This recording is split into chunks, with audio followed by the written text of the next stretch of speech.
বছরসেরা footballer নির্বাচনে এবার একই সিদ্ধান্তে পৌঁছালো ফিফা ও France Football. Ballon d'Or জয়ের পর এবার ফিফার দ্য বেস্ট 2025 পুরস্কারও জিতলেন পিএসজি তারকা ওসমান ডেম্বেলে। ভিনিসিয়াস জুনিয়রের উত্তরসূরি হিসেবে এই পুরস্কার জিতে ইতিহাসের প্রথম ফরাসি ফুটবলার হলেন তিনি। কাতারের দোহায় ফেয়ারমন্ট হোটেলে আয়োজিত এক জমকালো অনুষ্ঠানে ডেম্বেলের হাতে তুলে দেয়া হয় বর্ষসেরা ট্রফি।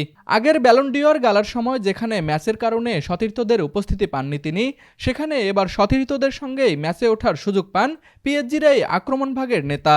পুরস্কার গ্রহণের সময় ডেম্বেলে বলেন, এই সাফল্যের পেছনে আমার সতীর্থদের অবদান সবচেয়ে বেশি। কঠোর পরিশ্রমের ফল শেষ পর্যন্ত পাওয়া যায়। পরিবার ও পিএসজিকে ধন্যবাদ জানাই। আমরা দুর্দান্ত একটি বছর কাটিয়েছি। তুষার আচার্য, স্পোর্টস ডেস্ক, আরসিটিভি।